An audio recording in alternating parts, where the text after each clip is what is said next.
لما نظرت إلى القبور العتقي أيقنت أنا يا قبور سنلتقي في ليلة فيها الخطوب جليلة، وأنا بحضنك يا قبور فأطبقي، والكل حولي يا قبور مكلل بالدمع والصيحات تشعل خندقي.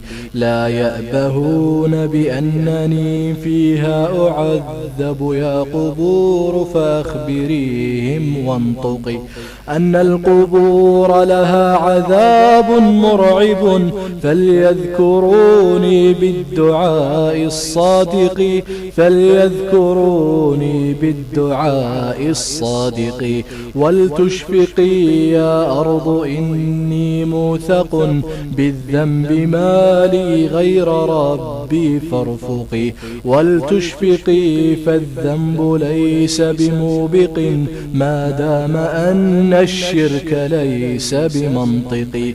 فأنا أوحده إلهي سيدي، وأنا بهذا يا قبور سأرتقي. يا قبر لا تضغط علي فإنني ما كنت أشرك في عبادة خالقي ربي الذي قد كنت أعبده على نور الكتاب وسنة في خافقي.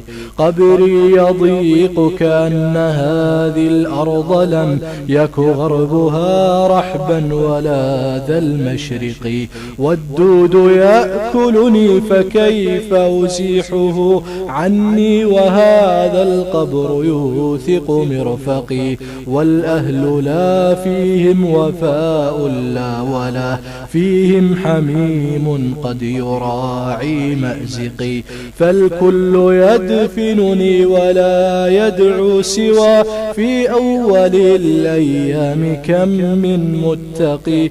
فلتحزنوا يا من رأيتم قبرنا، ولتذكروا قولي بذكر اللائق. كن عند ذكر القبر من سباقنا نحو الجنان بزهدهم لا من بقي. ثم الصلاة على النبي ومن هم صافوه من آل وصحب سبقي. صديقهم فاروقهم عثمانهم وعليهم والتابعين الوثقي.